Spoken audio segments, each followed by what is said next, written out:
ಗೋಚಾರ ಫಲ ಸಾಮಾನ್ಯ ಜನರು ತಮ್ಮಷ್ಟಕ್ಕೆ ತಾವೇ ತಿಳ್ಕೊಳ್ಳೋದು ಹೇಗೆ? ಯಾಕಂದ್ರೆ ಈ ಮಾಧ್ಯಮಗಳಲ್ಲಿ ಟಿವಿ ನ್ಯೂಸ್ ಚಾನೆಲ್‌ಗಳಲ್ಲಿ ಏನು ಹೇಳ್ತಾರೆ, ಒಂದೊಂದು ಚಾನೆಲಲ್ಲಿ ಪ್ಲಸ್ ಇರುತ್ತೆ, ಒಂದೊಂದು ಚಾನೆಲಲ್ಲಿ ಮೈನಸ್ ಇರುತ್ತೆ. ಇದ್ರೆ ಮೈನಸ್ ಇರಬೇಕು ಅಥವಾ ಪ್ಲಸ್ ಇರಬೇಕು. ಯಾಕೆ ಈ ಜನಗಳಲ್ಲಿ ಈ ಭಿನ್ನಾಭಿಪ್ರಾಯ ಇದೆ? ಒಂದೊಂದು ಚಾನೆಲಲ್ಲಿ ಪ್ಲಸ್ ಇರುತ್ತೆ, ಒಂದೊಂದು ಚಾನೆಲಲ್ಲಿ ಮೈನಸ್ ಇರುತ್ತೆ. ಸೊ, ಶಾಸ್ತ್ರ ಅಂದ್ಮೇಲೆ ಇದು ಹೀಗೆ ಅಂತ ಅಂದಾಗ ಮ್ಯಾಥಮೆಟಿಕ್ಸ್ ಜ್ಯೋತಿಷ್ಯ ಮ್ಯಾಥಮೆಟಿಕ್ಸ್ ತರ 2+2 4 ಅಂದ್ರೆ ಯೂನಿವರ್ಸಲ್ ಆಗಿ ಅದು 4 ಆಗಿರಬೇಕು. ಆದ್ರೆ ಚಾನೆಲ್ಗಳ ಪ್ರಕಾರ ಒಬ್ಬೊಬ್ಬರಿಗೆ ಪ್ಲಸ್ ಮೈನಸ್ ಅನ್ನೋದನ್ನ ಹೇಳ್ತಾರೆ. ಹಾಗಾಗಿ ಜನರು ತಮ್ಮಷ್ಟಕ್ಕೆ ತಾವೇ ಈ ಗೋಚಾರ ಫಲವನ್ನ ತಿಳ್ಕೊಳ್ಳೋದು ಹೇಗೆ? ಹಾಗೆ ಇನ್ನೂ ಕೆಲವೊಬ್ರು ಈ ಗೋಚಾರ ಫಲವನ್ನ ಜನ್ಮ ರಾಶಿ ಮೇಲೆ, ಜನ್ಮ ಲಗ್ನದ ಮೇಲೆ ಎರಡರ ಮೇಲೂ ಹೇಳ್ತಾರೆ. ಹಾಗಾದ್ರೆ ಶಾಸ್ತ್ರದ ಪ್ರಕಾರ ಗೋಚಾರ ಫಲವನ್ನ ರಾಶಿ ಮೇಲೆ ನೋಡ್ಬೇಕೋ ಅಥವಾ ಜನ್ಮ ಲಗ್ನದ ಮೇಲೆ ನೋಡ್ಬೇಕು ಅನ್ನೋದನ್ನ ತಿಳಿಸ್ಕೊಡಿ ಸರ್. ಶ್ರೀ ಗುರುಭ್ಯೋ ನಮಃ. ಗಣಪತಿ ಶಾರದಾ ಗುರುಭ್ಯೋ ನಮಃ. ಗುರುರ್ಬ್ರಹ್ಮ ಗುರುರ್ವಿಷ್ಣು ಗುರುರ್ದೇವೋ ಮಹೇಶ್ವರಃ. ಗುರುಃ ಸಾಕ್ಷಾತ್ ಪರಂ ಬ್ರಹ್ಮ ತಸ್ಮೈ ಶ್ರೀ ಗುರವೇ ನಮಃ. ಸರ್ವೇಭ್ಯೋ ಋಷಿಭ್ಯೋ ನಮಃ. ಸರ್ವೇಭ್ಯೋ ಶಾಸ್ತ್ರಪ್ರವರ್ತಕೇಭ್ಯೋ ನಮಃ. ಬಂಧು ಮಿತ್ರರೇ, ಕಳೆದ ಸುಮಾರು ತಿಂಗಳುಗಳಿಂದ ನನಗೆ ನೂರಾರು ಜನ ಕೇಳಿರ್ತಕ್ಕಂತಹ ಒಂದು ಏಕೈಕ ಪ್ರಶ್ನೆ, ಪ್ರತಿನಿತ್ಯದ ದೈನಂದಿನ ಚಟುವಟಿಕೆಗಳಲ್ಲಿ ಬರ್ತಕ್ಕಂತಹ ಜ್ಯೋತಿಷ್ಯದ ವಿಭಾಗದಲ್ಲಿ ಬರ್ತಕ್ಕಂತಹ ಒಂದು ಪ್ರಶ್ನೆ ಅಂದರೆ, ತುಂಬ ಜನ ನನಗೆ ಮೆಸೇಜ್ ಮಾಡಿದ್ವು, ಫೋನ್ ಮಾಡಿದ್ವು, ಅಥವಾ ಬೇರೆ ಎಲ್ಲಾದರೂ ಫಂಕ್ಷನ್ಸ್ಗಳು ಕಾರ್ಯಕ್ರಮಗಳು ಹೋದಾಗ ಸಿಕ್ಕಿದಾಗ ಅಲ್ಲಿ ತುಂಬ ಜನ ಕೇಳ್ತಾರೆ. ಏನು ಪ್ರಶ್ನೆ ಅಂದರೆ, ಇವಾಗಷ್ಟೇ ನಮ್ಮ ಹುಡುಗ ಕೇಳಿದ ಹಾಗೇನೆ, ಬೇರೆ ಬೇರೆ ಮಾಧ್ಯಮಗಳನ್ನು ನೋಡಿದಾಗ ಒಂದೇ ರಾಶಿಗೆ ವಿಭಿನ್ನವಾದಂತಹ ಫಲಗಳನ್ನು ಹೇಳ್ತಾರೆ. ಯಾತಕ್ಕೆ ಇದು? ಜ್ಯೋತಿಷ್ಯದಲ್ಲಿ ಫಲ ಅನ್ನೋದು ಎಲ್ಲದಕ್ಕೂ ಒಂದೇ ರೀತಿಯಲ್ಲಿ ಇರುತ್ತೆ ಅಂದಮೇಲೆ ಈ ವೈಪರೀತ್ಯ ಯಾಕೆ ಕಂಡುಬರುತ್ತೆ? ಮುಖ್ಯವಾಗಿ ಇಲ್ಲಿ ಕೆಲವು ಬೇಸಿಕ್ಸ್ ಅನ್ನು ನಾನು ಹೇಳೋದಕ್ಕೆ ಇಷ್ಟಪಡ್ತೀನಿ. ಒಬ್ಬ ವ್ಯಕ್ತಿ, ಯಾವುದೇ ವ್ಯಕ್ತಿ ಆಗಿರಲಿ, ಜ್ಯೋತಿಷ್ಯ ಅನ್ನತಕ್ಕಂಥದ್ದು ಯಾವುದೇ ಒಂದು ವರ್ಣಕ್ಕೆ ಅಥವಾ ವರ್ಗಕ್ಕೆ ಅಂತ ಹೇಳಿಲ್ಲ, ಮನುಷ್ಯರಿಗೆ ಅಂತ ಹೇಳಿರ್ತಕ್ಕಂಥದ್ದು. ಸೊ ನಿಮಗೆ ಫಲ ಉಂಟಾಗ್ತಿದೆ ಅಂದರೆ ಅದು ಮನುಷ್ಯರೇ ಆಗಿರ್ಬೇಕು, ಅದು ಬೇರೆ ಯಾವುದು ಅಂತಲ್ಲ. ಅದಲ್ಲದೆ ಸಸ್ಯ ಜ್ಯೋತಿಷ ಅನ್ನೋದು ಬೇರೆ ಇದೆ, ವೃಕ್ಷ ಜ್ಯೋತಿಷ, ವೃಕ್ಷಾಯುರ್ವೇದ ಇವೆಲ್ಲನೂ ಬೇರೆ ಇದೆ. ಅದ್ರ ಬಗ್ಗೆ ನಾನು ಇಲ್ಲಿ ತಗೊಳ್ತಾ ಇಲ್ಲ, ಮುಂದಕ್ಕೆ ನೋಡೋಣ ಅದನ್ನೆಲ್ಲ. ನಾನು ಮುಖ್ಯವಾಗಿ ಯಾವುದೇ ವ್ಯಕ್ತಿಗೆ ನಾವು ನೋಡಕ್ ಹೋಯ್ತು ಅಂದ್ರೆ, ಒಂದು ಫಲವನ್ನ ಹೇಳಬೇಕಾದಾಗ ಮೊದಲನೇದಾಗಿ ಅವನ ದಶಾಭುಕ್ತಿ ಏನ್ ನಡೀತಾ ಇದೆ ಅನ್ನೋದನ್ನ ಫಸ್ಟು ತಿಳ್ಕೊಬೇಕಾಗತ್ತೆ. ಒಬ್ಬ ಸರಿಯಾಗಿರ್ತಕ್ಕಂತಹ ಶಾಸ್ತ್ರವನ್ನ, ಜ್ಯೋತಿಷ್ ಶಾಸ್ತ್ರದ ಜೊತೆಗೆ ಬೇರೆ ಬೇರೆ ಶಾಸ್ತ್ರಗಳನ್ನ, ತತ್ಸಂಬಂಧ ಶಾಸ್ತ್ರಗಳನ್ನ ಸರಿಯಾಗಿ ಅಧ್ಯಯನ ಮಾಡಿರ್ತಕ್ಕಂತಹ ಒಬ್ಬ ಜ್ಯೋತಿಷಿ ತಿಳ್ಕೋಬೇಕಾದ್ದು ಏನು ಅಥವಾ ಹೇಳಬೇಕಾದ್ದು ಹೇಗೆ ಅಂತ ನೋಡ್ತು ಅಂದ್ರೆ, ಮೊದಲನೇದಾಗಿ ಯಾವ ಪೃಚ್ಛಕ ಅಂತ ಕರಿತೀವಿ, ಯಾರು ಕೇಳ್ತಾನೋ ಅವನ ದಶಾಭುಕ್ತಿ ಏನು ಅನ್ನೋದನ್ನ ಫಸ್ಟ್ ಕರೆಕ್ಟಾಗಿ ತಿಳ್ಕೋಬೇಕು. ತದನಂತರದಲ್ಲಿ ಗೋಚಾರದಲ್ಲಿ ಅವನ ಫಲ ಯಾವ ತರ ಇದೆ ಅನ್ನೋದನ್ನ ನೋಡಬೇಕು. ಅದಾದ್ಮೇಲೆ ಅವನು ಯಾವ ಒಂದು ಮನೆಯಲ್ಲಿ ವಾಸ ಮಾಡ್ತಾ ಇರ್ತಾನೆ, ಪ್ರತಿಯೊಂದು ರಾಶಿಗೂ ಕೂಡ ಇಂತಿಂಥ ದಿಕ್ಕಿನ ಪ್ರಧಾನ ಬಾಗಿಲು, ಮೇನ್ ಡೋರ್, ಹೆಬ್ಬಾಗಿಲು ಅಂತ ಕರಿತೀವಿ, ಅದನ್ನ ಇರ್ತಕ್ಕಂತಹ ಆ ಒಂದು ದಿಕ್ಕಿನಲ್ಲಿ ಇರ್ತಕ್ಕಂತಹ ಮನೆಯಲ್ಲಿ ವಾಸ ಮಾಡಿದ್ರೆ ಅವನಿಗೆ ಅನುಕೂಲ ಆಗುತ್ತೆ. ಉದಾಹರಣೆಗೆ ಪೂರ್ವ ದಿಕ್ಕು ಯಾರಿಗಾಗ್ಬರುತ್ತೆ, ಅವನು ಪಶ್ಚಿಮ ದಿಕ್ಕಿನ ಮನೆಯಲ್ಲಿತ್ತು ಅಂದ್ರೆ ಅವನಿಗೆ ಅಷ್ಟು ಏಳಿಗೆ ಆಗೋದಿಲ್ಲ, ಪದೇ ಪದೇ ತೊಂದರೆಗಳು, ಕಷ್ಟ ನಷ್ಟಗಳು, ನೋವು, ಚಿಂತೆ, ರೋಗಾದಿಗಳನ್ನ ಅನುಭವಿಸ್ಬೇಕಾಗತ್ತೆ. ಮತ್ತು 4ನೇ ಫ್ಯಾಕ್ಟರ್, ಮೊದಲನೇದು ದಶಾಭುಕ್ತಿ, ಎರಡನೇದು ಗೋಚಾರ ಫಲ, ಮೂರನೇದು ವಾಸ್ತುವಿಗೆ ಸಂಬಂಧಪಟ್ಟಂತಹದ್ದು, 4ನೇದು ಆ ವ್ಯಕ್ತಿ ಬಹಳ ಆನೆಸ್ಟ್ ಆಗಿ ಮಾಡ್ತಕ್ಕಂತಹ ಪೂಜಾ ವಿಧಿವಿಧಾನಗಳು. ದೇವರಿಗೆ ಅವನೇ ದೇವರಿಗೆ ಏನ್ ಮಾಡಿದ, ಯಾಕಂದ್ರೆ ದೇವರಿಗೆ ನೀನ್ ನನಗೇನು ಮಾಡಿಲ್ಲ ಅನ್ನೋ ಬದಲು ನೀನ್ ಫಸ್ಟ್ ಏನ್ ಮಾಡಿದ್ಯಾ ಅನ್ನೋದು ನಿವೇದನೆ ಆಗಿರ್ಬೇಕು ಭಗವಂತನಿಗೆ ಮಾನಸಿಕವಾಗಿ. ಹಾಗಾಗಿ ಏನೋ ನೀವು ಮಾಡದೆ ಎಕ್ಸ್ಪೆಕ್ಟ್ ಮಾಡ್ತು ಅಂದ್ರೆ ಅದು ತಪ್ಪಾಗತ್ತೆ. ಇದಿಷ್ಟೂ ಫ್ಯಾಕ್ಟರ್ಸ್ ಅನ್ನು ನೋಡ್ಬೇಕಾಗತ್ತೆ. ಮತ್ತೆ ಕರೆಕ್ಟಾಗಿ ಒಂದು ಅರ್ಥ ಮಾಡ್ಕೊಳ್ಳಿ, ಇಡೀ ಜ್ಯೋತಿಷ್ಯ ಶಾಸ್ತ್ರದಲ್ಲಿ ಯಾವುದೇ ಗ್ರಹ ಆಗಿರಲಿ, ಸೂರ್ಯಾದಿ ಕೇತು ಪರ್ಯಂತ ಯಾವುದೇ ಗ್ರಹ ಆಗಲಿ 3 ರೀತಿಯ ಫಲಗಳನ್ನ ಕೊಡುತ್ತೆ. ಒಂದು ಶುಭ ಫಲ, ಇನ್ನೊಂದು ಎರಡನೇದು ಅಶುಭ ಫಲ, ಮೂರನೇದು ಮಿಶ್ರ ಫಲ. ಈ 3 ಬಿಟ್ಟು ಬೇರೆ ಯಾವುದು ಕೊಡ್ಲಿಕ್ಕೆ ಸಾಧ್ಯನೇ ಇಲ್ಲ. ಹಾಗಾಗಿ ಏನಾಗತ್ತೆ ಅಂದ್ರೆ, ನೀವು ಯಾವ ಫಲ ನನಗೆ ನಡೀತಾ ಇದೆ ಅನ್ನೋದು ನಿಮ್ಮನ್ನ ನೀವು ಗಮನಿಸ್ಕೊಂಡಾಗ ಕೆಲವು ಕಾಲಗಳಲ್ಲಿ ಗೊತ್ತಾಗತ್ತೆ. ಇಲ್ಲಿ ನಿತ್ಯ ಗೋಚಾರ ಫಲ ಅನ್ನೋದಕ್ಕೆ ನಾನು ಆಮೇಲೆ ಬರ್ತೀನಿ. ಮೊದಲನೇದಾಗಿ ಸಂವತ್ಸರ ಫಲ ಅಂತ ಹೇಳ್ತೀವಿ ನಾವು. ಇಡೀ ವರ್ಷ ಹೇಗೆ ನಡೆಯುತ್ತೆ ಅನ್ನೋದು ಮುಖ್ಯವಾಗಿ ಲಾಂಗ್ ಸ್ಟ್ಯಾಂಡಿಂಗ್ ಪ್ಲಾನೆಟ್ಸ್ ಅಂತ ಕರಿತೀವಿ. ಗುರು, ಶನಿ, ರಾಹು, ಕೇತುಗಳು. ಈ 4 ಗ್ರಹಗಳು ನಿಮಗೆ ಅನುಕೂಲ ಸ್ಥಿತಿಲಿದ್ರೆ ಅನುಕೂಲ ಫಲ ಕೊಡುತ್ತೆ, ಪ್ರತಿಕೂಲ ಸ್ಥಿತಿಲಿದ್ರೆ ಪ್ರತಿಕೂಲ ಫಲವನ್ನು ಕೊಡುತ್ತೆ, ಮಿಶ್ರ ಸ್ಥಿತಿಯಲ್ಲಿದ್ರೆ ಮಿಶ್ರ ಫಲ ಕೊಡುತ್ತೆ. ಹೇಗೆ ಅಂದ್ರೆ ಈ ಶನಿ 12, 1, 2ನೇ ಮನೆಯಲ್ಲಿ ನಡೀತಾ ಇತ್ತು ಅಂದ್ರೆ 7.5 ಅಂತೀವಿ.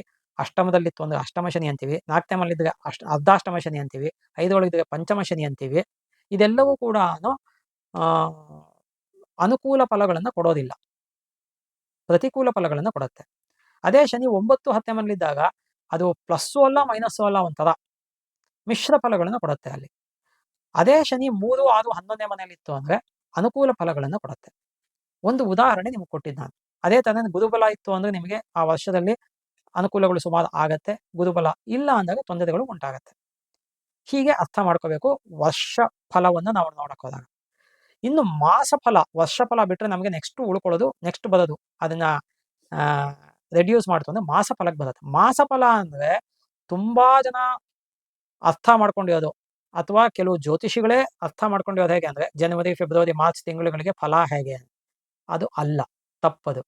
ಯಾಕೆ ಅಂದ್ರೆ ಮಾಸ ಫಲ ನಮಗೆ ಯಾವಾಗ ಗೊತ್ತಾಗತ್ತೆ ಅಂದ್ರೆ ಸೂರ್ಯ ಒಂದು ರಾಶಿಯಿಂದ ಇನ್ನೊಂದು ರಾಶಿಗೆ ಹೋಗೋದನ್ನ ನಾವು ಮಾಸಫಲ ಅಂತ ತಗೊಳ್ಬೇಕು. ಯಾಕೆಂದ್ರೆ ಸೂರ್ಯನ ಅಕ್ಕಪಕ್ಕದಲ್ಲೇ ಸಾಮಾನ್ಯ ಬುಧ ಮತ್ತೆ ಶುಕ್ರರು ಇರ್ತದೆ. ಸೂರ್ಯನ ಹಿಂದೆ ಮುಂದಿನ ರಾಶಿಗಳು ಅಥವಾ ಇನ್ನೊಂದು 10 ಡಿಗ್ರಿ ಮುಂದಕ್ಕೆ ಹೋಗ್ತಾರೆ ಅಷ್ಟೇ ಇನ್ನೊಂದು ರಾಶಿಗೆ. ಇಷ್ಟರೊಳಗೆ ಬುಧ ಶುಕ್ರನು ಇರ್ತಾರೆ. ಆದ್ರಿಂದ ಪ್ರತಿ ಮಾಸದ ಹೆಚ್ಚು ಕಮ್ಮಿ 13, 14, 15, 16 ಈ ಡೇಟ್ಗಳಲ್ಲಿ, ಅಥವಾ 17, ಜುಲೈ 17 ಒಂದ್ಸತಿ ದಕ್ಷಿಣಾಯನ ಪುಣ್ಯಕಾಲ ಬರುತ್ತೆ. ಸೊ ಈ 13ರಿಂದ 17ನೇ ತಾರೀಕು ಒಳಗೆ ಸೂರ್ಯ ಬದಲಾವಣೆ ಆಗ್ತಾನೆ. ಸಾಮಾನ್ಯವಾಗಿ 14, 15ಕ್ಕೆ ಚೇಂಜ್ ಆಗ್ತಾನೆ. ಪ್ಲಸ್ ಮೈನಸ್ 1 or 2 ಡೇಸ್ ಆ ಕಡೆ ಈ ಕಡೆ ಚೇಂಜ್ ಆಗ್ತಾನೆ. ಈ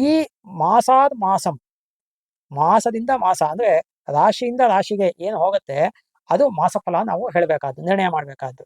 ಅಲ್ಲಿ ನಮಗೆ ರವಿ, ಬುಧ, ಶುಕ್ರ 3ರದ್ದು ಹೆಚ್ಚು ಕಮ್ಮಿ ಫಲ ಸಿಕ್ಬಿಡುತ್ತೆ. ಗುರು, ಶನಿ, ರಾಹು, ಕೇತುಗಳದ್ದು ಒಂದು ಸಂವತ್ಸರಕ್ಕೆ ಅಂತ ಹೇಳಿದ್ಮೇಲೆ ಆ ಸಂವತ್ಸರ ಫುಲ್ ಅದೇ ಫಲ, ಅದನ್ನ ಮತ್ತೆ ರಿಪೀಟ್ ಮಾಡೋದಿಲ್ಲ.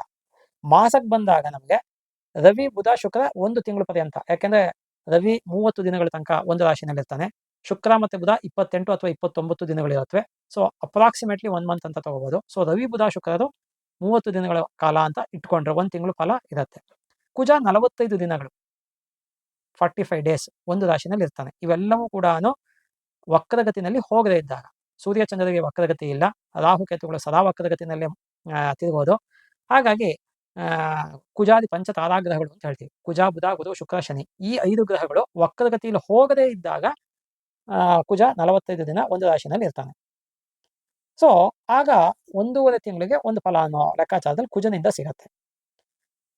ಇನ್ನು ನಮಗೆ ಉಳ್ಕೊಂಡಿದ್ದು ಚಂದ್ರ ಒಂದೇ. ಮಾಸ ಫಲನ ನೋಡ್ಬೇಕಾದ್ದು ಹೀಗೆ.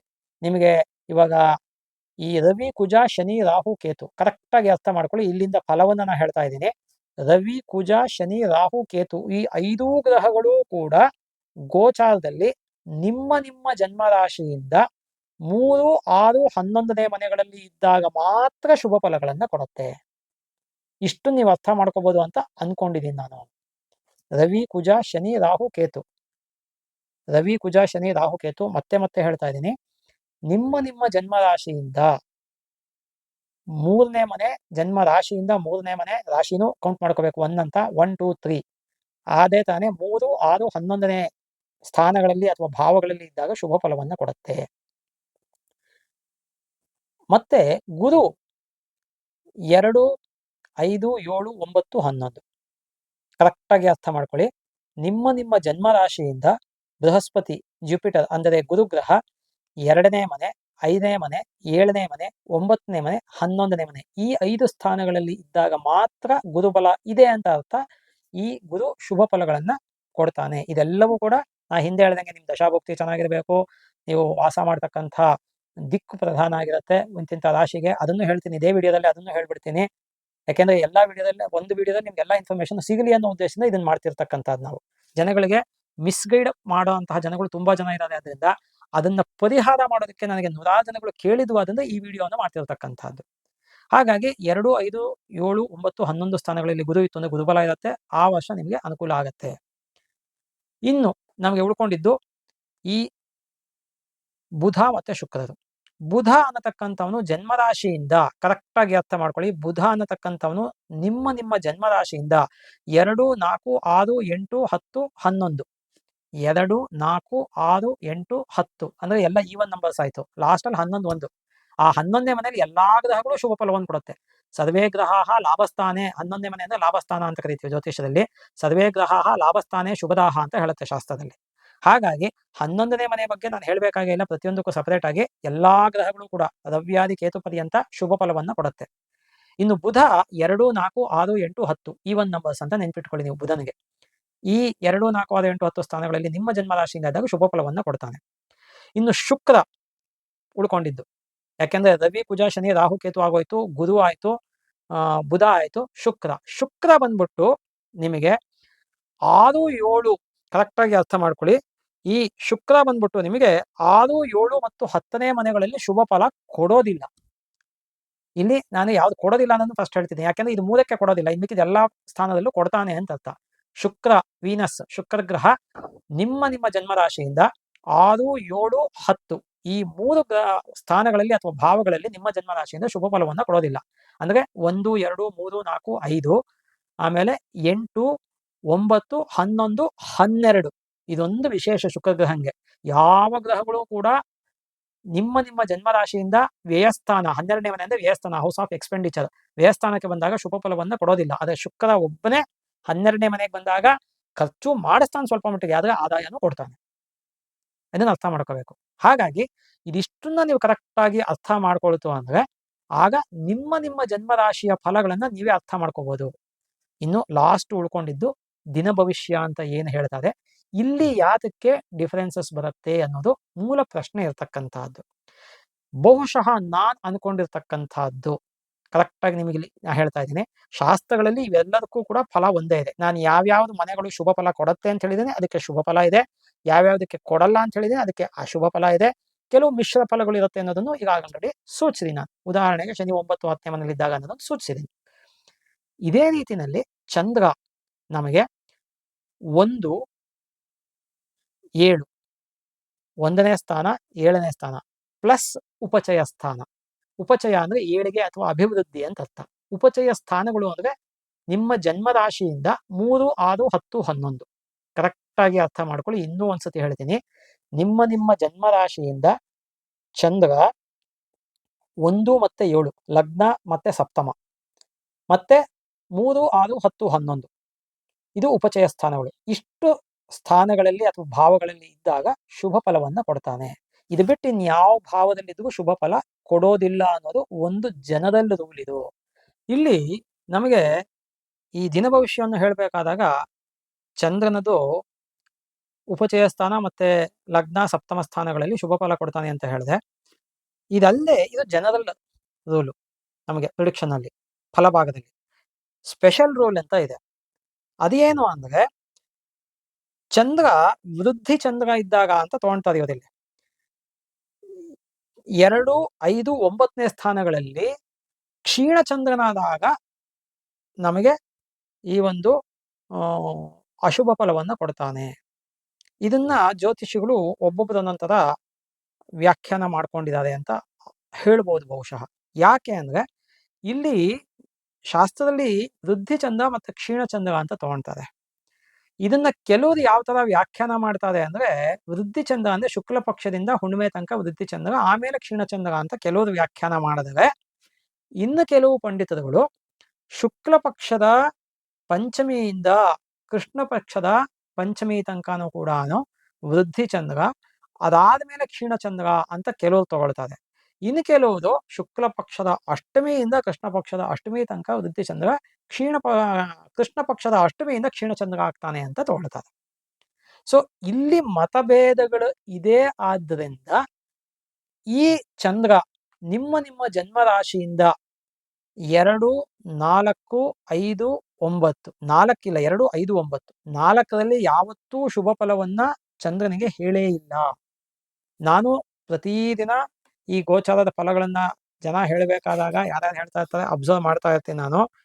ಈ ಒಂದು 4ನೇ ಸ್ಥಾನಕ್ಕೆ ಇದ್ದಾಗ ಎಲ್ಲೂ ಕೂಡ ನಮಗೆ ಆ ಶುಭ ಫಲವನ್ನು ಹೇಳಿಲ್ಲ. ಯಾವುದೇ ಕಾಲಕ್ಕೆ ಅದು ವೃದ್ಧಿ ಚಂದ್ರ ಆಗ್ಲಿ, ಕ್ಷೀಣ ಚಂದ್ರ ಆಗ್ಲಿ, ಶುಕ್ಲ ಪಕ್ಷ ಆಗ್ಲಿ, ಕೃಷ್ಣ ಪಕ್ಷ ಆಗ್ಲಿ, ನಿಮ್ಮ ಜನ್ಮರಾಶಿಯಿಂದ 4ನೇ ಮನೆಯಲ್ಲಿ ಚಂದ್ರ ಇದ್ದಾಗ ಶುಭ ಫಲವನ್ನ ಹೇಳಿಲ್ಲ. ಆದ್ರೂ ಕೆಲವು ಸತಿ ಶುಭ ಫಲ ನಮಗೆ 4ರಲ್ಲಿ ಚಂದ್ರ ಇದ್ದಾಗ ಆಗ್ತಾನಿಲ್ಲ ಅಂತ ಕೆಲವರು ಕೇಳ್ತಾರೆ. ಅದು ಬೇರೆ ಬೇರೆ ಪ್ಲಾನೆಟರಿ ಪೊಸಿಷನ್ಸು ಅಥವಾ ಬೇರೆ ಬೇರೆ ಗ್ರಹಗಳ ಯುತಿ ಅಥವಾ ದೃಷ್ಟಿ. ಗ್ರಹಗಳಿಗೆ ಇಲ್ಲ ಯುತಿ ಆಗತ್ತೆ, ಇಲ್ಲ ದೃಷ್ಟಿ ಆಗತ್ತೆ. ಇವುಗಳ ಒಂದು ಲೆಕ್ಕಾಚಾರದಲ್ಲಿ ಉಂಟಾಗಿರುತ್ತೆ ಹೊರತು ಕೇವಲ ಯಾವುದೇ ಯುತಿ ದೃಷ್ಟಿ ಇಲ್ಲದೆ 4ನೇ ಮನೆಯ ಚಂದ್ರ ಗೋಚಾರದಲ್ಲಿ ಶುಭ ಫಲವನ್ನ ಕೊಡೋದಿಲ್ಲ. ಕರೆಕ್ಟ್ ಆಗಿ ಅರ್ಥ ಮಾಡ್ಕೊಳ್ಳಿ ಅದನ್ನ. ಹಾಗಾಗಿ ಏನಾಗತ್ತೆ ಅಂದ್ರೆ ಈ ದಿನ ಭವಿಷ್ಯ ಹೇಳ್ಬೇಕಾದಾಗ ಎಲ್ಲಿ ಭೇದ ಬರುತ್ತೆ ಅಂದ್ರೆ ಈ ವೃದ್ಧಿ ಚಂದ್ರ ಮತ್ತೆ ಕ್ಷೀಣ ಚಂದ್ರ ಅನ್ನೋದನ್ನ ಪಂಡಿತರುಗಳು ಯಾವ ರೀತಿ ತಗೊಳ್ತಾರೆ ಅನ್ನೋದ್ರ ಮೇಲೆ ವ್ಯತ್ಯಾಸ ಆಗ್ತಕ್ಕಂಥದ್ದು. ಇದು ಗ್ರಂಥಗಳಲ್ಲೂ ಕೂಡ ಅದು ಕೆಲವು ಗ್ರಂಥಗಳಲ್ಲಿ ಶುಕ್ಲ ಪಕ್ಷದ ಒಂದು ಪಂಚಮಿಯಿಂದ ಕೃಷ್ಣ ಪಕ್ಷದ ಪಂಚಮಿ ತನಕ ಅಂತ ಹೇಳಿದ್ರೆ, ಕೆಲವು ಕಡೆ ಶುಕ್ಲ ಪಕ್ಷದ ಅಷ್ಟಮಿಯಿಂದ ಕೃಷ್ಣ ಪಕ್ಷದ ಅಷ್ಟಮಿ ತನಕ ಅಂತ ಹೇಳುತ್ತೆ. ಅದು ಯಾತಕ್ಕೆ ಅಂದ್ರೆ ಶುಕ್ಲ ಪಕ್ಷದ ಪಂಚಮಿಯಿಂದ ಕೃಷ್ಣ ಪಕ್ಷದ ಪಂಚಮಿ ಅನ್ನೋದು ಸರಿ ಇರಬಹುದು ಅಂತ ನಾನು ಅನ್ಕೊಳ್ತೀನಿ. ಯಾಕೆ ಅಂದ್ರೆ ಮುಹೂರ್ತ ಶಾಸ್ತ್ರದಲ್ಲಿ ನಾವು ಮ್ಯಾಕ್ಸಿಮಮ್ ಮುಹೂರ್ತ ಇಡಬೇಕಾದ ಒಂದು ಒಳ್ಳೆ ಮುಹೂರ್ತ ಕೃಷ್ಣ ಪಕ್ಷದ ಪಂಚಮಿನೇ ಲಾಸ್ಟ್. ಕರೆಕ್ಟ್ ಆಗಿ ಅರ್ಥ ಮಾಡ್ಕೊಳ್ಳಿ. ಕೃಷ್ಣ ಪಕ್ಷದ ಪಂಚಮಿ ಮೇಲೆ ನಾವು ಮುಹೂರ್ತ ಇಡ್ಲಿಕ್ಕೆ ಬರೋದಿಲ್ಲ. ಶಾಸ್ತ್ರದ ಮೂಲ ಲೆಕ್ಕಾಚಾರದ ಪ್ರಕಾರ ನಾ ಹೇಳ್ತಿರ್ತಕ್ಕಂಥದ್ದು. ಈಗಿನ ಕಾಲದಲ್ಲಿ ಇಟ್ಕೊಡ್ತಕ್ಕಂತಹ ಜ್ಯೋತಿಷಿಗಳು ಅಥವಾ ಇನ್ಯಾರೋ ನನಗೆ ಗೊತ್ತಿಲ್ಲ, ಅಮಾವಾಸ್ಯೆಗೆ 1 ದಿನ 2 ದಿನ 3 ದಿನ ಹಿಂದೆನೋ ಇಟ್ಕೊಟ್ಟಿರ್ತಾರೆ. ಕೆಲವು ಎಕ್ಸಂಪ್ಷನ್ಸ್ ಇರುತ್ತೆ. ಅನಿರ್ವಾಹ ಪಕ್ಷ ಅಂತ ಹೇಳುತ್ತೆ ಶಾಸ್ತ್ರದಲ್ಲಿ, ಎಲ್ಲಾ ಶಾಸ್ತ್ರಗಳಲ್ಲೂ ಹೇಳುತ್ತೆ ಅದನ್ನ. ರೇರ್ ಕೇಸಸ್, ಎಕ್ಸೆಪ್ಷನ್ ಕೇಸಲ್ಲಿ ಯಾರೋ ಮನೆಯಲ್ಲಿ ಡೆತ್ ಬೆಡ್ ಅಲ್ಲಿ ಇರ್ತಾರೆ, ಆ ತರ ಎಲ್ಲ ಇದ್ದಾಗ ಕೃಷ್ಣ ಪಕ್ಷದ ದಶಮಿನೂ ಆದ್ರೂ ಪರವಾಗಿಲ್ಲ. ಕೆಲವು ಸತಿ ಕಲಿಯುಗದಲ್ಲಿ ಕೃಷ್ಣ ಪಕ್ಷದ ತ್ರಯೋದಶಿ ಆದ್ರೂ ಎಲ್ಲಾ ದಿನ ಶುದ್ಧಿ ಇದ್ದರೆ, ಕರೆಕ್ಟ್ ಆಗಿ ಅರ್ಥ ಮಾಡ್ಕೊಳ್ಳಿ, ತಿಥಿ ವಾರ ನಕ್ಷತ್ರ ಯೋಗ ಕರಣ ಈ ತರದ್ದೆಲ್ಲ ದಿನ ಶುದ್ಧಿ ಇದ್ದರೆ ಇಡಬಹುದು. ಮುಹೂರ್ತ ಅನ್ನೋದು ಬಹಳ ಕಷ್ಟ ಇಡತಕ್ಕಂತಹದ್ದು. ನನಗೆ ತಿಳಿದ ಮಟ್ಟಿಗೆ, ಯಾಕಂದ್ರೆ ನಾನು ಮೊದಲನೇದೇ 40 ವರ್ಷದ ಕೆಳಗೆ ಮುಹೂರ್ತ ಭಾಗದಿಂದನೇ ನಮ್ಮ ತಂದೆ ನಾನು ಫಸ್ಟ್ ಕಲಿಸಿದ್ದು. ಹಾಗಾಗಿ I am quite expert in keeping ಮುಹೂರ್ತ. ಮುಹೂರ್ತ ಇಡೋ ವಿಚಾರದಲ್ಲಿ ಎಲ್ಲಾ ಶಾಸ್ತ್ರ ಗ್ರಂಥಗಳು ನನ್ನ ಹತ್ರನೇ ಇಲ್ಲೇ ಇದೆ. ಅದರಿಂದ ಮುಹೂರ್ತಕ್ಕೆ ಸಂಬಂಧಪಟ್ಟಂತಹ ವಿಚಾರದಲ್ಲಿ ಇದಮಿತ್ತಮ್ ಅಂತ ನಾನು ಹೇಳಬಲ್ಲೆ ಅಥೆಂಟಿಕ್ ಆಗಿ. ಹಾಗಾಗಿ ಈ ಮುಹೂರ್ತ ಶಾಸ್ತ್ರಕ್ಕೆ ಬಂದಾಗ ಕೆಲವು ಸತಿ ಕೆಲವು ಲೆಕ್ಕಾಚಾರಗಳು ವ್ಯತ್ಯಾಸ ಆಗತ್ತೆ. ಅದಕ್ಕೋಸ್ಕರನೇ ಅದು ಸಪರೇಟ್. ಮುಹೂರ್ತದ ಬಗ್ಗೆ ನಾವು ಆಲ್ರೆಡಿ ಮಾಡಿದೀವಿ. ಯಾವ ತಿಥಿಗಳಲ್ಲಿ ಯಾವ ವಾರದಲ್ಲಿ ಮಾಡಬೇಕು. ಫಾರ್ ಎಕ್ಸಾಂಪಲ್ ಹೇಳ್ಬೇಕು ಅಂದ್ರೆ ಭಾನುವಾರ ಯಾವ ಶುಭ ಕೆಲಸನೂ ಮಾಡಬಾರ್ದು. ಸ್ಪಷ್ಟವಾಗಿ ಮಂಗಳವಾರ, ಶನಿವಾರ, ಭಾನುವಾರ ಈ 3 ದಿನಗಳು ಕೂಡ ನಮಗೆ ಪಾಪಗ್ರಹಗಳ ವಾರ ಆದ್ದರಿಂದ ರವಿ ಕುಜ ಶನಿ ಅಂತ ಹೇಳ್ತೀವಿ. ರಾಹುಕೇತುಗಳು ಛಾಯಾಗ್ರಹಗಳಾದ್ರಿಂದ ಲೆಕ್ಕಕ್ಕೆ ಬರಲ್ಲ. ಅದು ಒಟ್ಟು 5 ಪಾಪಗ್ರಹಗಳು ರವಿ ಕುಜ ಶನಿ ರಾಹುಕೇತು. ಹಾಗಾಗಿ ಏನಾಗುತ್ತೆ ಅಂದ್ರೆ ಈ ರವಿ ಕುಜ ಶನಿವಾರಗಳಲ್ಲಿ ಯಾವುದೇ ಶುಭ ಕೆಲಸ ಯಾವುದೇ ಅಂದಾಗ ಅಲ್ಲಿ ಮತ್ತೆ ಇದು ಜನರಲ್ ರೂಲ್, ಮತ್ತೆ ಎಕ್ಸೆಪ್ಷನ್ ರೂಲ್ ಬರುತ್ತೆ. ಇವಾಗ ಕೃಷಿ ಕಾರ್ಯ ಮಾಡಬೇಕು ಅಂದ್ರೆ ಶನಿವಾರ ಒಳ್ಳೇದು ಅಂತ ಹೇಳುತ್ತೆ. ಆಪರೇಷನ್ಸ್ಗೆ ಭೂಮಿಗೆ ಸಂಬಂಧಪಟ್ಟಿದ್ದಕ್ಕೆ ಮಂಗಳವಾರ ಒಳ್ಳೇದು ಅಂತ ಹೇಳುತ್ತೆ. ಈ ರಾಜಕಾರ್ಯಕ್ಕೆ ಹೋಗ್ಬೇಕಾದ್ರೆ ಭಾನುವಾರ ಒಳ್ಳೇದು ಅಂತ ಹೇಳುತ್ತೆ. ವೆರಿ ಅನ್ಫಾರ್ಚುನೇಟ್ಲಿ ನಮ್ಮಲ್ಲಿ ಭಾನುವಾರ ಹಾಲಿಡೇ ಅಂತ ಮಾಡ್ಬಿಟ್ಟಿದ್ದಾರೆ. ಆಕ್ಚುಲಿ ಟ್ಯೂಸ್ಡೇ ಹಾಲಿಡೇ ಮಾಡಬೇಕಾಗಿತ್ತು ಕರೆಕ್ಟಾಗಿ ಹೇಳಬೇಕು ಅಂದ್ರೆ. ಸಂಡೇ ಬದಲು ಟ್ಯೂಸ್ಡೇ ಮಾಡಿದ್ರು ಟ್ಯೂಸ್ಡೇ ಏನು ಮಾಡಬಾರ್ದು ಅನ್ನೋದು ಶಾಸ್ತ್ರ ಹೇಳುತ್ತೆ. ಅದರಿಂದ ಅದು ರಾಜಕಾರ್ಯಗಳಿಗೆ ಭಾನುವಾರ ಹೋಗ್ಬೇಕು ಅನ್ನೋದನ್ನ, ಅಥವಾ ಈ ಕಾಲದಲ್ಲಿ ಯಾವ್ದಾದ್ರು ರಾಜಕಾರಣಿಗಳನ್ನ ನೋಡಕ್ ಹೋಗ್ಬೇಕು, ಏನಾದ್ರು ಕೆಲಸ ಬೇಕಾಗಿದೆ ಅಂದ್ರೆ ಭಾನುವಾರ ನೀವು ಫಿಕ್ಸ್ ಮಾಡ್ಕೊಂಡು ಹೋಗೋದು. ಆ ಫಿಕ್ಸ್ ಮಾಡ್ಕೊಂಡು ನೀವು ಹೋಗೋ ಜನಕ್ಕೆ ನಿಮಗೆ ತಾರಾಬಲ ಚಂದ್ರಬಲ ಇರಬೇಕು. ಇದು ಮೋಸ್ಟ್ ಇಂಪಾರ್ಟೆಂಟ್. ಇದೆಲ್ಲಾನು ಕೂಡ ವಾರದ ಬಗ್ಗೆ ನಾ ಹೇಳಿದ್ದು. ಇನ್ನು ತಿಥಿ ಬಗ್ಗೆ ಸೂಕ್ಷ್ಮವಾಗಿ ಒಂದೇ ಒಂದು ವಾಕ್ಯದಲ್ಲಿ ಹೇಳಬೇಕು ಅಂದ್ರೆ ಪಾಡ್ಯ ಯಾವ ಶುಭ ಕೆಲಸವನ್ನು ಮಾಡಬಾರ್ದು, ಅದೇ ತಾನೇ ಚೌತಿ ಮಾಡಬಾರ್ದು, ಷಷ್ಠಿ ಮಾಡಬಾರ್ದು, ಅಷ್ಟಮಿ ನವಮಿ ಮಾಡಬಾರ್ದು, ಏಕಾದಶಿ ದಿನ ಯಾವ ಶುಭ ಕೆಲಸವನ್ನು ಮಾಡಬಾರ್ದು. ಏಕಾದಶಿ ಅನ್ನತಕ್ಕಂಥದ್ದು ನಿರಾಹಾರ ವ್ರತದ ದಿನ. ಹಾಗಾಗಿ ಯಾವುದೇ ಶುಭ ಕೆಲಸವನ್ನ ಏಕಾದಶಿ ದಿನ ಮಾಡಬಾರ್ದು. ಮಾಡಿ ನೀವು ಊಟ ಹಾಕ್ತು ಅಂದ್ರೆ ಯಾರಿಗಾದ್ರೂ ಅನ್ನ ತಿನ್ಲೇಬಾರ್ದು ಅಂತ ಎಲ್ಲಾ ಶಾಸ್ತ್ರಗಳು ಹೇಳುತ್ತೆ. ಅದರಿಂದ ಊಟ ಹಾಕಿದ್ದು ಫಲ ಎಕ್ಸ್ಟ್ರಾ ಪಾಪದ ಫಲ ಸೇರ್ಕೊಳ್ಳುತ್ತೆ ನಿಮಗೆ. ಹಾಗಾಗಿ ಏಕಾದಶಿ ದಿನ ಯಾವ ಶುಭ ಕೆಲಸವನ್ನು ಮಾಡಬಾರ್ದು. ದ್ವಾದಶಿ ಕೂಡ ಮಾಡಬಾರ್ದು ಅಂತ ಇದೆ ಶಾಸ್ತ್ರದಲ್ಲಿ. ಅಷ್ಟಮಿ ನವಮಿ ಚೈವ, ಅಷ್ಟಮಿ ನವಮಿ ಷಷ್ಠಿ ಚತುರ್ಥಿ ಚ ಚತುರ್ದಶಿ ಪಕ್ಷ ಛಿದ್ರಾಸ್ತ ಸ್ಥಿತೆಯ ಶುಭಕಾರ್ಯೇಷು ನಿಂದಿತಾಃ. ಅಷ್ಟಮಿ ನವಮಿ ಷಷ್ಠಿ ಚತುರ್ಥಿ ಚ ಚತುರ್ದಶಿ ಅಷ್ಟಮಿ, ದ್ವಾದಶಿ, ಷಷ್ಠಿ ಅಂತ ಕೂಡ ಪಾಠಾಂತರ ಇದೆ. ಸೊ ಹಾಗಾಗಿ ಅಷ್ಟಮಿ, ನವಮಿ, ಷಷ್ಠಿ, ಚತುರ್ಥಿ ಚ ಚತುರ್ದಶಿ ಪಕ್ಷ ಛಿದ್ರಾಶ್ಚ ಸ್ಥಿತಯ, ಇವೆಲ್ಲ ಪಕ್ಷ ಛಿದ್ರಗಳು ಅಂತ ಕರೀತಾರೆ. ಶುಭ ಕಾರ್ಯೇಶು ನಿಂದಿತಾಹ. ಹೀಗೆ ಇದೆಲ್ಲವೂ ಕೂಡ ಚತುರ್ದಶಿನಲ್ಲೂ ಕೂಡ. ಹಾಗಾದ್ರೆ ನೀವು ಶುಭ ಕೆಲಸಗಳನ್ನು ಮಾಡಬೇಕಾದಂತಹ ತಿಥಿ ಯಾವುದು ಅಂದ್ರೆ ಬಿದಿಗೆ, ತದೆಗೆ, ಪಂಚಮಿ, ಸಪ್ತಮಿ, ದಶಮಿ, ತ್ರಯೋದಶಿ. ಈ 6 ತಿಥಿಗಳಲ್ಲಿ ಮಾಡಬೇಕಾದ್ದು. ಇದು 6 ಬಿಟ್ಟು ನೀವು ಯಾವ್ದು ಮಾಡಿದ್ರು ಅದು ಎಷ್ಟು ಅಪಿಸರ್ವ ಗುಣೋಪೇತಮ್ ಅಂತ ಶಾಸ್ತ್ರ ಜ್ಯೋತಿಷದಲ್ಲಿ ಹೇಳುತ್ತೆ. ಎಲ್ಲಾ ಗುಣಗಳು ಇದ್ರೂ ಕೂಡ ನೀವು ಅಷ್ಟಮಿನ ನವಮಿನ ಮಾಡ್ತೀವಿ ಅಂದ್ರೆ ವೇಸ್ಟೇ ಅದು. ಭಾನುವಾರ ಮಾಡ್ತೀರಾ ಅಂದ್ರೆ ವೇಸ್ಟೇ ಅದು. ಭಾನುವಾರ 9 ಗಂಟೆ ಮೇಲೆ ಯಾವುದು ಮುಹೂರ್ತಾನೇ ಸಿಗಲ್ಲ. ಇದನ್ನು ಸ್ಪಷ್ಟವಾಗಿ ಹೇಳ್ಬಿಡ್ತೀನಿ ಕೇಳಿ. 9ರಿಂದ 10:30 ವಿಷಯಗಳಿಗೆ, 10ರಿಂದ 12 ಅರ್ಧ ಪ್ರಹರ ಕಾಲ, 12ರಿಂದ 1:15 ಯಮಗಂಡ ಕಾಲ. ಹಾಗಾಗಿ ಯಾವುದು ಮುಹೂರ್ತಾನೇ ಸಿಗಲ್ಲ ಭಾನುವಾರ. ಇದನ್ನ ಕರೆಕ್ಟ್ ಆಗಿ ಅರ್ಥ ಮಾಡಿ. ಯಾಕಂದ್ರೆ ಜ್ಯೋತಿಷ್ ಶಾಸ್ತ್ರದಲ್ಲಿ ಬಹಳ ಸ್ಪಷ್ಟವಾಗಿ ಉಕ್ತಿ ಇದೆ. ನಿಧನಂ ಪ್ರಹರಾದ್ದೇತು ನಿಸ್ವತ್ವಂ ಯಮಗಂಡಕ್ಕೆ ಕುಲಿಕೆ ಸರ್ವನಾಶ ಸ್ಯಾತ್ ರಾತ್ರೋ ಏತೆ ನದೋಷದಾಹ ಅಂತ. ಹಾಗಾಗಿ ಗುಳಿಕಾಲ, ಅರ್ಧ ಪ್ರಹರ ಕಾಲ, ಯಮಗಂಡ ಕಾಲ ವರ್ಜ್ಯ ಅಂತ ಹೇಳುತ್ತೆ ಶಾಸ್ತ್ರ. ರಾವು ಕಾಲ ಹೇಳೇ ಇಲ್ಲ. ಮೂಲ ಪ್ರಾಚೀನ ಗ್ರಂಥಗಳಲ್ಲಿ ರಾವು ಕಾಲ ಅನ್ನೋದು ಉಕ್ತವಾಗೇ ಇಲ್ಲ. ಅತಿ ಪ್ರಾಚೀನ ಗ್ರಂಥಗಳಲ್ಲಿ ಸ್ಪಷ್ಟವಾಗಿ ಅರ್ಥ ಮಾಡ್ಕೊಳ್ಳಿ. ಆಮೇಲೆ ಹೆಚ್ಚು ಕಮ್ಮಿ ನಾನು ಅದ್ರ ಬಗ್ಗೆ ರಿಸರ್ಚ್ ಮಾಡಿಟ್ಟಿದ್ದೀನಿ. ಅದನ್ನ ಮುಂದಕ್ಕೆ ಇನ್ನೊಂದ್ಸತಿ ಯಾವಾಗಲೂ ಹೇಳ್ತೀನಿ ನಾನು ಅದನ್ನ. ಹಾಗಾಗಿ ವಾದಗಳ ಬಗ್ಗೆ ಬಂದಾಗ ನೀವು ಗುರುವಾರ, ಶುಕ್ರವಾರ, ಬುಧವಾರ, ಕೆಲವು ಕಾರ್ಯಗಳಿಗೆ ಸೋಮವಾರ, ಈ 4 ವಾರಗಳು ಪ್ರಶಸ್ತ. ಈ 4 ಗುರುವಾರ, ಶುಕ್ರವಾರ, ಬುಧವಾರ ಮತ್ತೆ ಸೋಮವಾರಗಳಲ್ಲಿ ಕೇವಲ ಗುರುವಾರ, ಶುಕ್ರವಾರ ಅತಿ ಪ್ರಶಸ್ತ. ಈ ತರದ್ದೆಲ್ಲ ಬೇಕಾದಷ್ಟು ಇದೆ. ಇದನ್ನೆಲ್ಲ ಕೆಲವು ಯೋಗಗಳು ಬಂದಾಗ ಕೆಲವು ಯೋಗಗಳಲ್ಲಿ ಮಾಡಬಾರ್ದು ಅಂತ ಹೇಳುತ್ತೆ. ಗಂಡ, ಅತಿಗಂಡ, ವೈದ್ಯುತಿ ವ್ಯತಿಪಾತದಲ್ಲಂತೂ ಮಾಡ್ಲೇಬಾರ್ದು. ಯಾಕಂದ್ರೆ ಷಣ್ಣವತಿ ಶ್ರಾದ್ದಗಳನ್ನು ಮಾಡ್ತಕ್ಕಂತಹ ದಿನ. ಇವತ್ತಿನ ಅಸ್ಟ್ರಾಲಜರ್ಸ್ಗೆ ಅಥವಾ ಇಟ್ಕೊಡ್ತಕ್ಕಂತಹ ಜನಗಳಿಗೆ ಇದರ ಬಗ್ಗೆ ಇದೇ ಇಲ್ಲ, ಗಂಧವೇ ಇಲ್ಲ. ವೈದ್ಯುತಿ ವ್ಯತಿಪಾತ ಅನ್ನತಕ್ಕಂಥದ್ದು ಮಹಾಪಾತ ಅಂತ ಧರ್ಮಶಾಸ್ತ್ರದಲ್ಲಿ ಹೇಳಿದೆ. ಯಸ್ಮಿನ್ ದಿನೇ ಮಹಾಪಾತಃ ತದ್ದಿನಂ ವರ್ಜಯೇತ್ ಬುಧಃ ಅಂತ ಶಾಸ್ತ್ರದಲ್ಲಿದೆ. ಯಾವ ದಿನ ವೈದ್ಯುತಿ ಅಥವಾ ವ್ಯತಿಪಾತ ಇರುತ್ತೆ ಅವತ್ತು ಮಾಡ್ಕೊಡುದು ಅಂತಿದೆ. ಭದ್ರಾಕರಣ ಅಥವಾ ವಿಷ್ಟಿ ಅಂತ ಹೇಳ್ತೀವಿ, ಅವತ್ತಿನ ದಿನ ಮಾಡ್ಲೇ ಕೊಡುದು ಅಂತ ಹೇಳುತ್ತೆ ಯಾವ ಶುಭ ಕೆಲಸವನ್ನು ಕೂಡ. ಇದೆಲ್ಲವನ್ನೂ ಬಿಡಬೇಕು. ಅದಕ್ಕೆ ಹೇಳಿದ ಮುಹೂರ್ತ ಭಾಗ ಅನ್ನತಕ್ಕಂಥದ್ದು ಅಷ್ಟು ಸುಲಭ ಅಲ್ಲ. ಅದನ್ನ ತುಂಬಾನೇ ಹಿಂದೆನೆ ನಾನು ಮಾಡಿದ್ದೀನಿ, ನೀವು ಹೋಗಿ ನೋಡ್ಕೋಬೋದಲ್ಲಿ. ಯಾಕೆಂದ್ರೆ ಈ ಗೋಚಾರಕ್ಕೆ ಬಂದಾಗ ಇದನ್ನು ಒಂದ್ಸತಿ ಹೇಳ್ಬಿಡೋಣ ಅಂತ ಒಂದೇ ಸತಿ ಹೇಳಿದ್ದು. ಹಾಗಾಗಿ ದಿನ ಭವಿಷ್ಯ ಅನ್ನೋದನ್ನ ಬಂದಾಗ ನಾವು ಚಂದ್ರನ ಆಧಾರದ ಮೇಲೆ ಹೇಳ್ತಕ್ಕಂಥದ್ದು ದಿನ ಭವಿಷ್ಯ ಅನ್ನತಕ್ಕಂಥದ್ದು. ಆ ಚಂದ್ರ ನಮಗೆ 1, 3, 6, 7, 10, 11 ಇಷ್ಟು ಸ್ಥಾನಗಳಲ್ಲಿ ಇದ್ದಾಗ ಶುಭ ಫಲವನ್ನ ಕೊಡ್ತಾನೆ.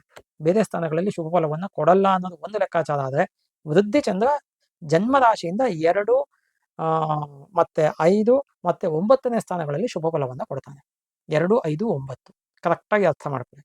ಇನ್ನು ಕಡೇ ಪ್ರಶ್ನೆ ಆಗಿರ್ತಕ್ಕಂತಹ ಈ ಒಂದು ಗೋಚಾರ ಫಲವನ್ನ ಜನ್ಮ ರಾಶಿಯಿಂದ ತಿಳ್ಕೋಬೇಕಾ ಅಥವಾ ಜನ್ಮ ಲಗ್ನದಿಂದ ತಿಳ್ಕೋಬೇಕಾ ಅನ್ನೋದು ಇದು ಇತ್ತೀಚೆಗೆ ಯಾವಾಗಲೂ ಹೊಸದಾಗಿ ಬಂದಿರತಕ್ಕಂತಹ ಒಂದು ಪ್ರಶ್ನೆ ಅಥವಾ ಕಾನ್ಸೆಪ್ಟ್ ಅಂತ ನಾನು ಅನ್ಕೊಂಡಿದ್ದೀನಿ.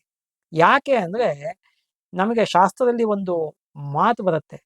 ಏನು ಅಂದ್ರೆ ವಿವಾಹೇ ವ್ರತಬಂಧೇಚ ಯಾತ್ರಾಯಾಂ ಕ್ಷೌರಕರ್ಮಣಿ ಮಾಂಗಲ್ಯೇ ಗೋಚರೇ ಚೈವ ಜನ್ಮರಾಶಿಯಸ್ತು ಚಿಂತೆಯೇತ್ ಅಥವಾ ಜನ್ಮರಾಶಿಯ ಪ್ರಧಾನತಃ ಅಂತ ಪಾಠಾಂತರ ಇದೆ. ಹಾಗಾಗಿ ಏನಾಗತ್ತೆ ಅಂದ್ರೆ ವಿವಾಹೇ ವ್ರತಬಂಧೇಚ, ವಿವಾಹ ಕಾರ್ಯಗಳು, ವಿವಾಹ ಅಂದ್ರೆ ಬರೀ ವಿವಾಹ ಮದುವೆ ಅನ್ನೋ ಒಂದೇ ಅರ್ಥ ಅಲ್ಲ, ಬೇರೆ ಎಲ್ಲಾ ಶುಭ ಕೆಲಸಗಳು ಅನ್ನೋ ಅರ್ಥನೂ ಬರುತ್ತೆ ಮುಂದಕ್ಕಲ್ಲಿ.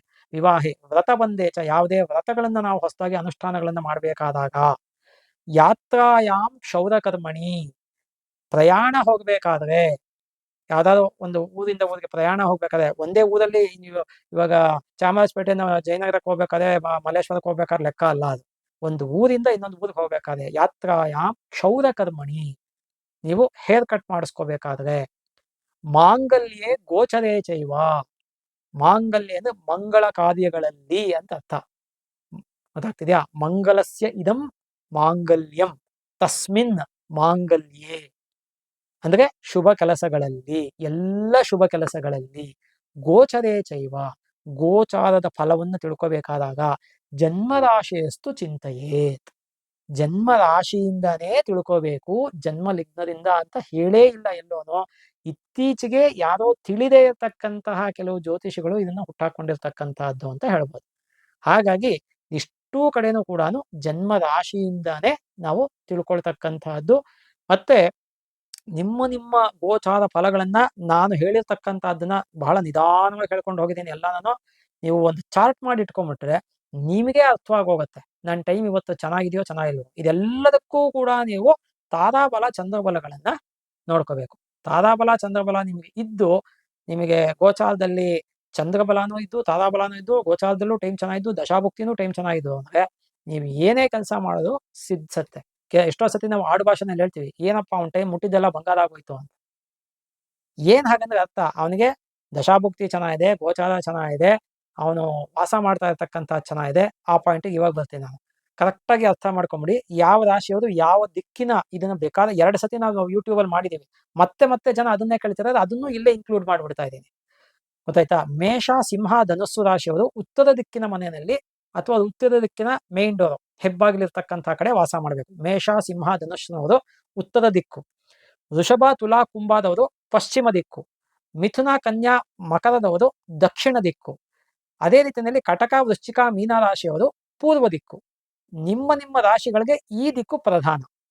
ಇದು ಬಿಟ್ಟು ನೀವು ಇವಾಗ ಪೂರ್ವ ಯಾವ್ದು ಆಗ್ ಬರುತ್ತೆ ಅವ್ರು ಎಕ್ಸಾಕ್ಟ್ ಆಪೋಸಿಟ್ ಅಲ್ಲಿ ವಾಸ ಮಾಡ್ತಿದ್ರೆ ಬೈ ಚಾನ್ಸು ನಿಮಗೆ ಅಷ್ಟು ಅನುಕೂಲಗಳು ಆಗೋದಿಲ್ಲ. ಅದರಿಂದ ಅನಾನುಕೂಲ, ರೋಗ, ಚಿಂತೆ, ತೊಂದರೆ, ಈ ಥರದ್ ಲಾಸು ಈ ಥರದ್ದು ಜಾಸ್ತಿ ಆಗುತ್ತೆ.